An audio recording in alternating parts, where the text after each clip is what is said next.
Hello, I'm everyone. here. Immune health. That's what we want to focus on, how important it is, especially when all of us are living in the post-pandemic era.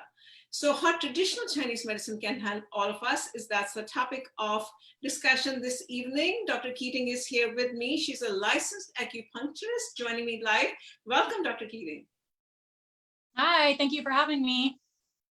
Well, let's just understand overall, traditional Chinese medicine encompasses so many different tools, but how can it help boost immune health? Well, some of the principles of immune health are actually, we can divide it up into different parts of the body, but we have certain pillars. So for instance, there's the immune integrity, right?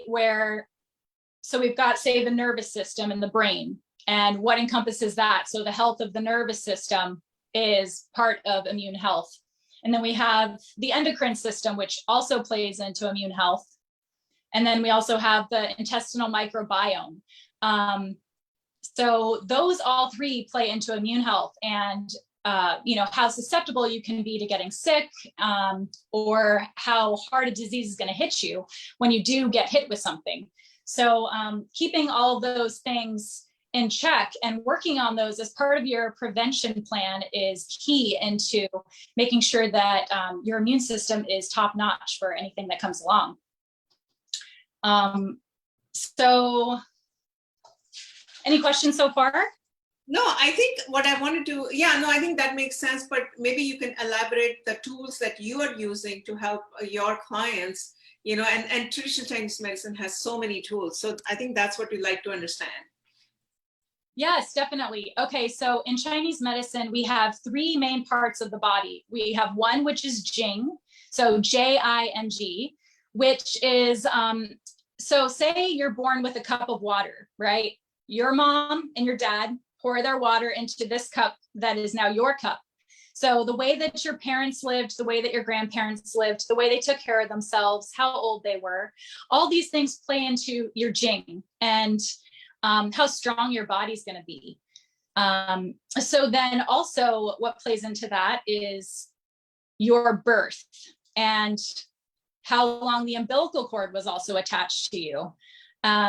So all of those things play into how strong your body's going to be for the rest of your life. Your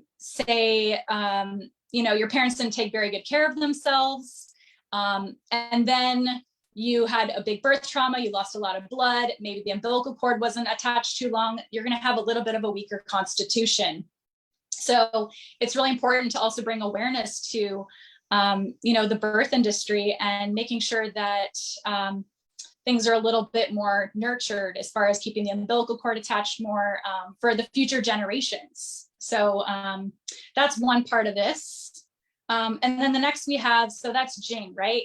But then we also have Shen, which is the spirit. So the emotional health of the person, which plays into also like the endocrine system.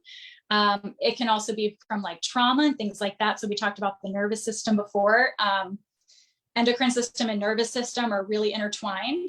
And then we also have the Qi. So you probably heard that word before, like CHI or QI.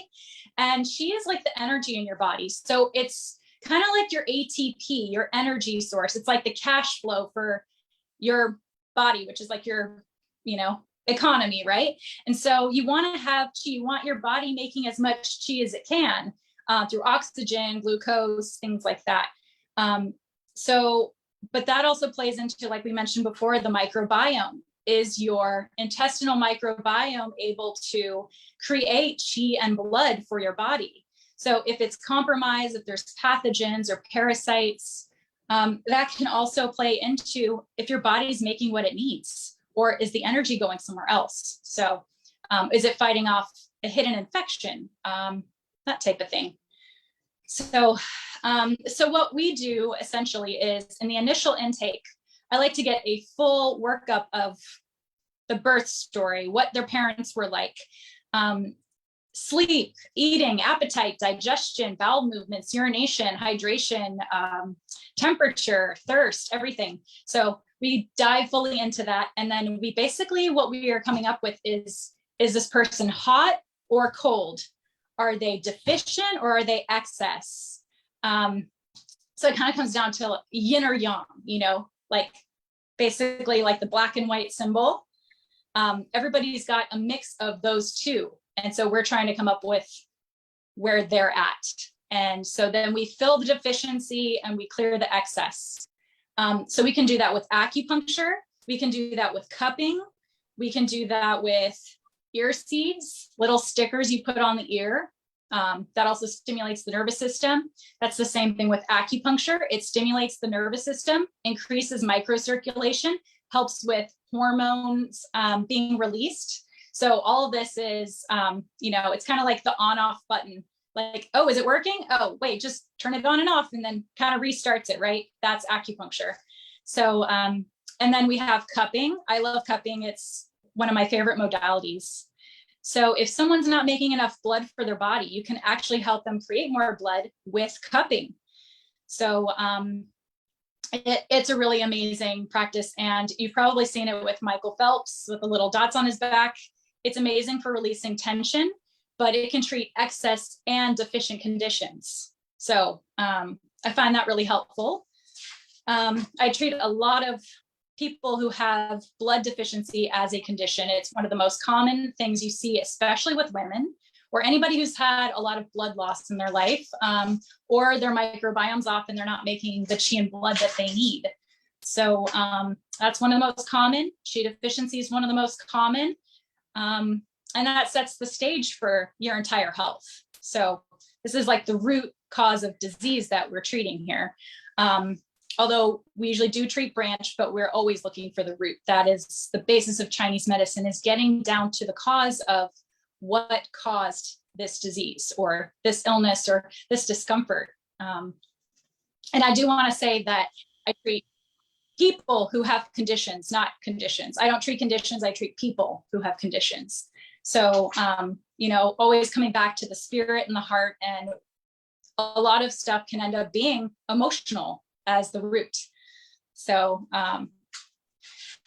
okay, any questions so far? I mean, we're coming up on our time. Yeah, no, I think this is a quick 10-minute session that we wanted to bring how Chinese medicine can help, right? That, like you said, you treat people, not the condition, with the immune health. Maybe the last minute tips on something that you could give, 2 or 3 tips on maybe simple herbs or something that, you know, it's coming out of your pocket that we should do to just on a daily basis. That's the last question.